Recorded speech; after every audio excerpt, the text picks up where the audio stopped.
Let's find out why sourdough is a miracle of ancient fermentation. What is the secret? What makes sourdough so different? The secret is, it's alive. Seriously? Unlike the bread you'd normally buy, sourdough doesn't use those little packets of commercial yeast. Its rising power comes from something called a starter.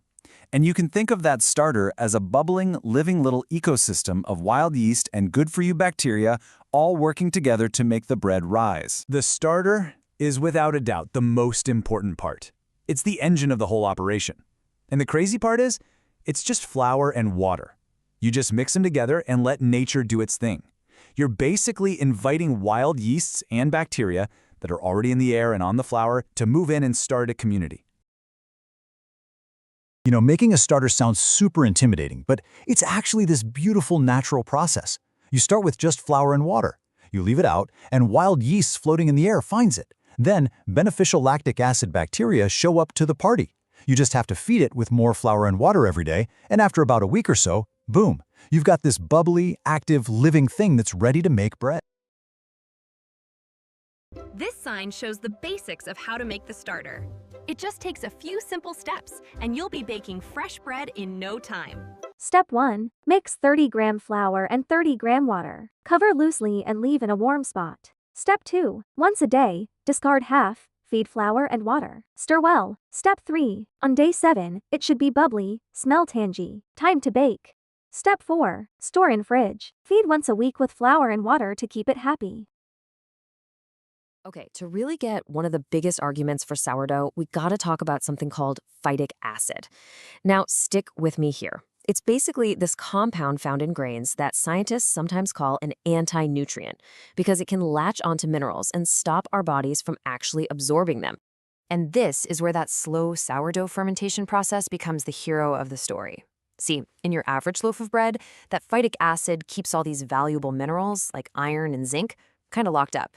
But the bacteria and yeast in a sourdough starter, they go to work, breaking down that phytic acid. The result is that those minerals are unlocked, making them way more available for your body to actually use. Commercial baking is all about speed. It uses one super powerful strain of yeast to get a loaf ready in just a couple of hours. Sourdough? It's the complete opposite. It's a slow, patient fermentation. We're talking hours, sometimes even days. And that long process is what allows that whole community of microbes to develop those deep, complex flavors and, as we're about to see, completely transform the dough itself. People say it's easier to digest, it gives you better blood sugar control, you actually absorb more nutrients from it, and it generally supports a happy gut. Honestly, it sounds almost too good to be true, doesn't it? First up, digestion. That long, slow fermentation process basically pre-digests the flour for you. It's pretty cool. The bacteria break down starches and proteins that can sometimes be tough for our bodies to handle. They also reduce these things called FODMAPs, which are a common trigger for people with IBS. The end result? A bread that a lot of people find is just easier on their stomach. Now, what's really fascinating is how this very same process helps unlock more nutrients from the grain. See, flour is packed with minerals, but these little compounds called phytates can act like bodyguards, blocking our bodies from actually absorbing them.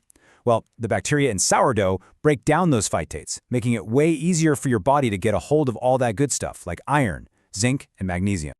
Okay, let's talk about energy. See this number? 54. That's the typical score for sourdough bread on the glycemic index, or GI. And for reference, anything under 55 is considered low. A really big review from 2023, published in Advances in Nutrition, looked at 25 different clinical trials, and their conclusion was, well, it was pretty cautious. Basically, they said it's actually really hard to establish a clear consensus that sourdough is by itself healthier than other types of bread. I mean, think about it. The exact mix of bacteria and yeast in the starter can be different. The fermentation time and temperature can vary wildly. And maybe the biggest factor of all? The flour. A sourdough made with whole grain rye is just a completely different beast, nutritionally speaking, than one made with refined white flour. They're not even in the same league. Okay, and we need to have a quick but really important chat about gluten.